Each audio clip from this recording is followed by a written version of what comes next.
beautiful people. I'm Annie Bax. I'm back again.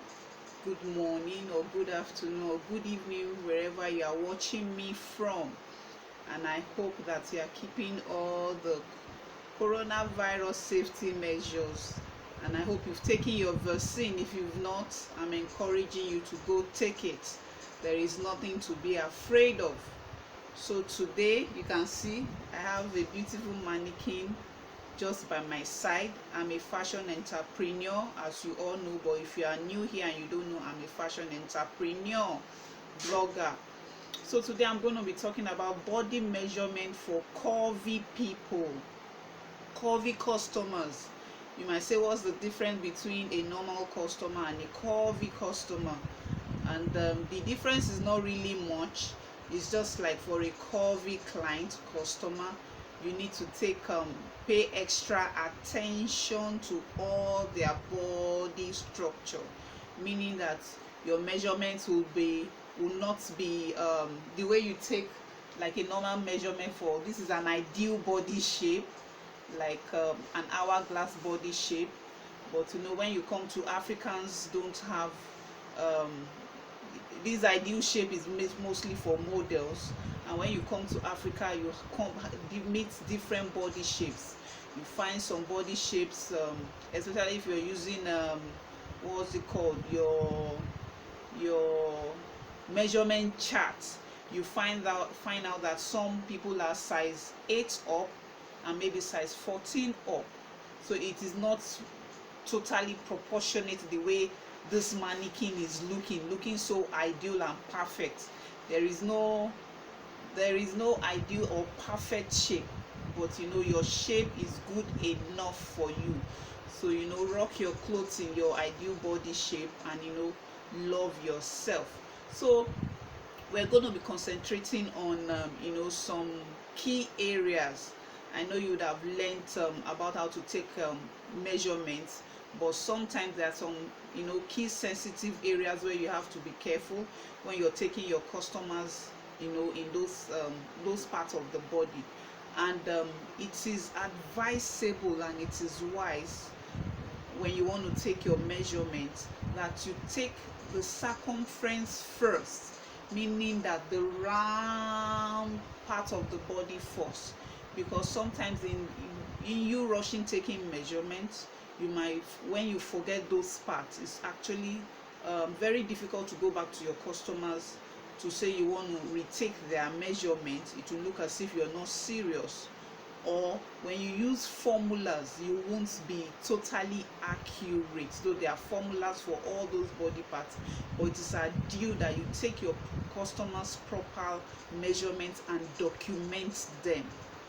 Then another tip that I want to drop is, it is advisable and it is wise, to retake your customers' measurement every 6 months, because some of them might have added weight in some key areas, and some of them might have lost weight in some key areas, and some of them might just be the same size.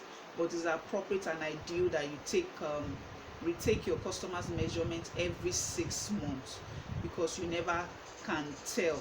And those key areas are usually the bust, the hips, the waist. Those are the areas where people usually add some flesh into. So today, the sensitive areas I will be starting from, and like the bust point or the bust span, meet from nipple to nipple point measurement, is a very sensitive area to take your measurements. Why? Because you don't want to go touching customers' nipples. So the ideal way and proper way to take such measurements is, you tell your customers, you give them the tape, the beginning of the tape, you tell them to place it on the first nipple, and should place their hand there. They shouldn't remove it, and they should place where the nipples end their hand to where it ends. So once you get that right, they place it there, you'll be able to write your measurements.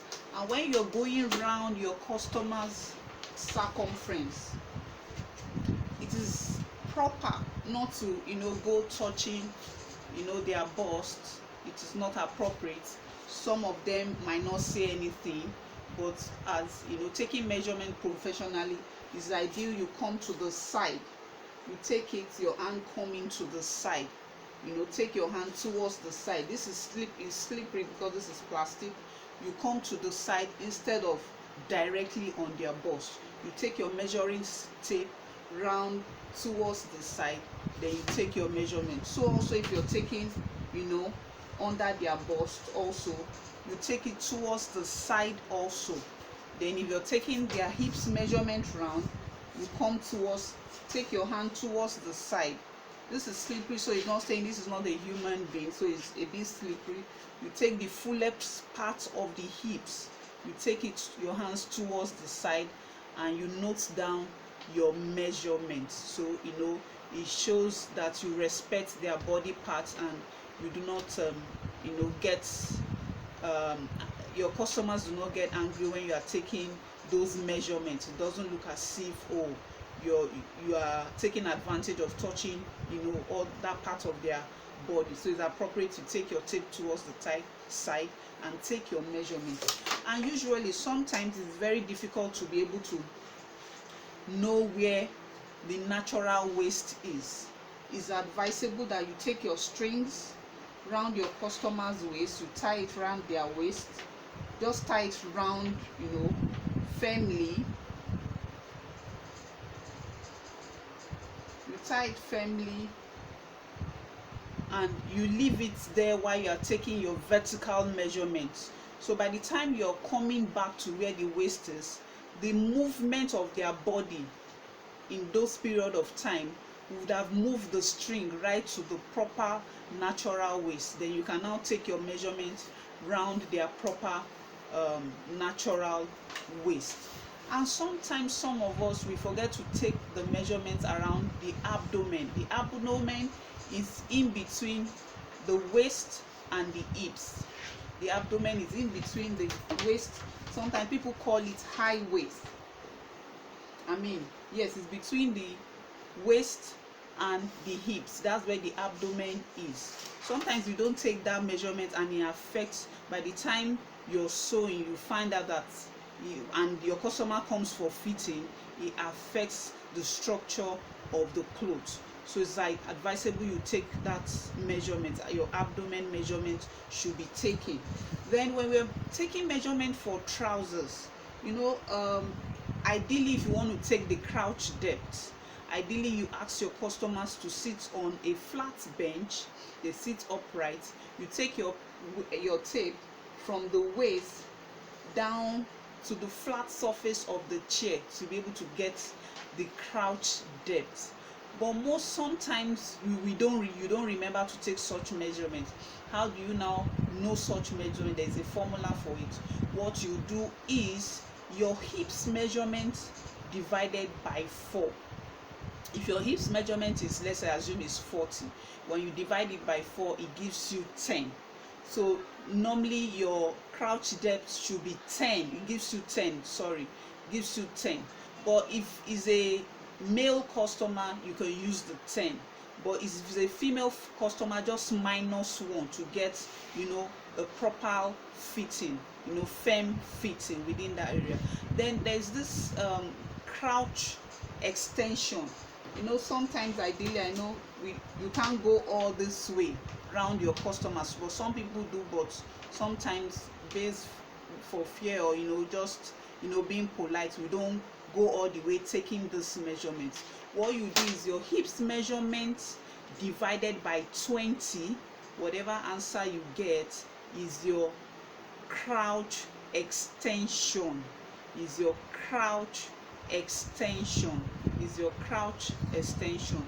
And in taking our armhole measurement, you come round, go round. This is how to take your armhole measurement for your customers. Your armhole measurement. Let's assume that you forgot to take the bust span measurement, or let's say bust separation measurement, which is from one nipple point to one nipple point measurement. What formula can you use to derive the correct measurement? Your bust divided by 4 let's assume your bust is 40, you divide it by 4, it gives you 10 minus 2. When you minus 2, the answer you get, which is 8, is your bust span or bust separation measurement. I hope this has been helpful to you, and I hope this has pointed some mistakes that you've been making all the while. So if this has been helpful, it has added value to your work, I ask that you subscribe, you like, and you share my video. Thank you.